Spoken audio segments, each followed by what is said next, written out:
फरीदाबाद लोकसभा क्षेत्र में, विधानसभा क्षेत्र में हमारे बीच में चौधरी कृष्णपाल जी पहुंच चुके हैं। मैं आप सभी से अनुरोध करूंगा खड़े होकर ताली बजाकर उनका अभिवादन करें। चौधरी कृष्णपाल जी हमारे बीच में। Krishanpal Gurjar, Chaudhary Krishanpal Gurjar, Chaudhary Krishanpal Gurjar, Narendra Modi, Narendra Modi, Narendra Modi, Bharatiya Janata party, Bharatiya Janata party. आप सभी का ये देखें गुलाब के फूलों की बारिश मंत्री जी के ऊपर। देखिए कुछ व्यवस्थाएं ऐसी हैं कि इलेक्शन कमीशन के कुछ गाइडलाइंस हैं, तो मैं जैसा कि आदेश हो रहा है माननीय कृष्णपाल जी से अनुरोध करूंगा संकल्प की मुट्ठी लेकर बोलेंगे चौधरी कृष्णपाल गुर्जर, चौधरी कृष्णपाल गुर्जर, भारतीय जनता पार्टी, नरेंद्र मोदी। हर मोर लगेगी, हर मोर लगेगी, हर मोर लगेगी। भारत माता की जय, भारत माता की जय। आज के इस भव्य कार्यक्रम में मंच पर उपस्थित हमारी बरकत की लोकप्रिय विधायिका हरियाणा की शिक्षा मंत्री बहन सीमा त्रिखानी, हमारी पार्टी के जिला अध्यक्ष भाई राजकुमार बोरा जी और सम्मानित मंच और आज के इस भव्य कार्यक्रम में आए हुए सभी आदरणीय भाइयों बहनों, पत्रकार और छायाकार मित्रों। सुबह से मेरा ये 13वां कार्यक्रम है, सीधा पलवल से आया और मुझे 50 दिन लगातार इस तरह पूरे लोकसभा में प्रचार करते हुए गला भी आज बहुत खराब है, लेकिन मैं 4-5 मोटी मोटी बातें कर रहा हूं। 2014 से पहले का भारत और 2014 के बाद का भारत आप समय महसूस करते हो। 2014 से पहले इस देश में एक मिली जुली सरकार थी। देश के बहुत बड़े अर्थशास्त्री देश के प्रधानमंत्री थे, लेकिन उनके सामने आंखों के सामने देश का खजाना लुटता रहा।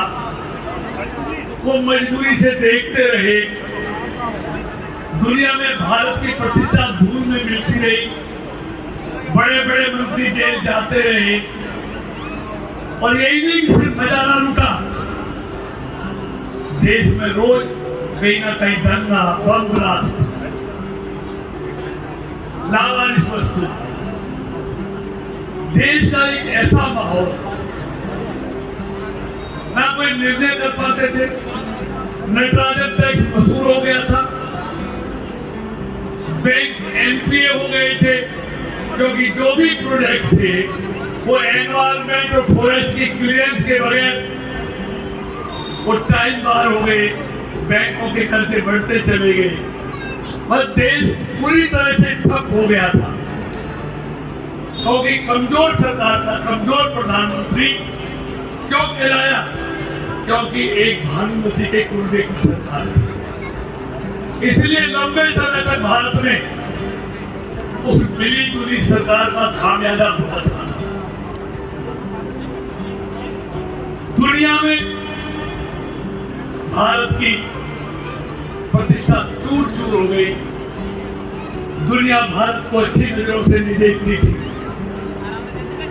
भारत के किसी आदमी की दुनिया के देशों में इज्जत नहीं थी। ऐसे समय में प्रधानमंत्री के उम्मीदवार के तौर पर बीजेपी की तरफ से मोदी जी आए। लोगों को उम्मीद बनी और उम्मीद के कारण लोगों ने भारतीय जनता पार्टी और मोदी जी को वोट दिया। मोदी जी की पूर्ण बहुमत की सरकार एक लंबे समय के बाद देश के लोगों ने बनाई। और ये आज जो कुछ भी परिवर्तन हुआ ना देश में, ये इसलिए हुआ है कि आपने एक दल की पूर्ण बहुमत की सरकार दी।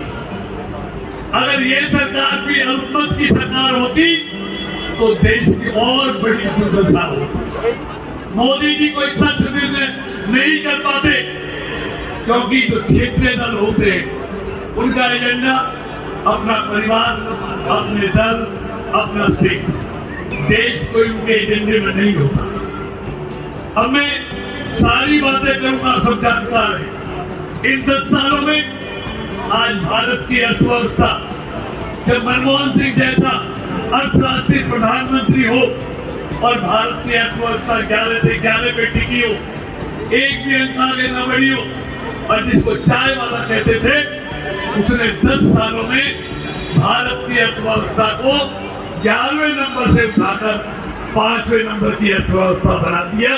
और तीसरी अर्थव्यवस्था, तीसरी आर्थिक ताकत बनने के लिए अब थोड़ा समय बचा है, जब भारत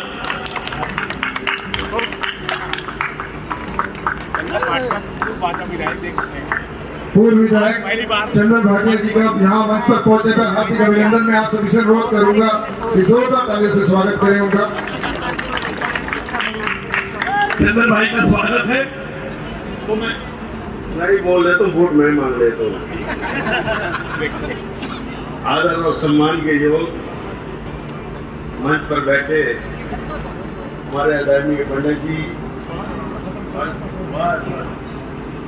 हमारे यहाँ की विधायिका मंत्री जी सरदार मोहन सिंह जी, नाम लूँ तो बहुत यहाँ पर लोग बैठे हैं, लेकिन हम सब लोगों के दिलों के, सब लोगों के प्यारे हमारे प्रत्याशी भाई किशन पाल जी, आप लोगों का हमारा बहुत पुराना रिश्ता है। इधर सामने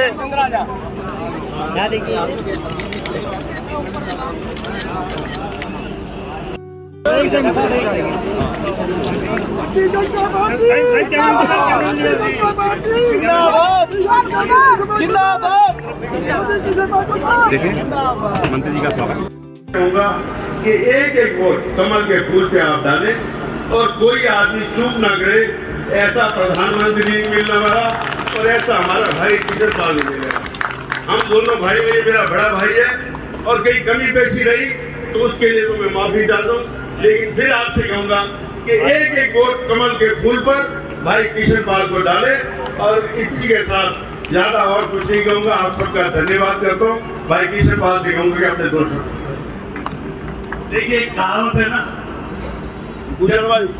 जब गाय को कब्जे में करना हो ना तो बछड़े को पकड़ना है ना। तो चंद्र मेरा भाई है, 2 बार इकट्ठे एमएलए रहे, लंबे समय बीजेपी में काम किया है। ये कहीं भी थोड़े दिन के लगा कि आत्मा इसकी बीजेपी में थी, तो दोनों भाई मिलकर और बीजेपी की ताकत बढ़ाएंगे अपने यहाँ पर। तो मैं इतना कहना चाहता हूँ, बातें बहुत हैं, सबसे आप वाकिफ हैं। एक बात, हमारा चेहरा मोदी है, दूसरी तरफ कोई चेहरा नजर नहीं आता है। मतलब ये है, अगर आप कमल का बटन दबाओगे तो आपको मालूम है ना मोदी प्रधानमंत्री बनेगा, मालूम है ना कौन बनेगा। अगर गलती से दूसरा दबाओगे तो पता ही नहीं कौन बनेगा।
देखिए मंत्री जी का स्वागत।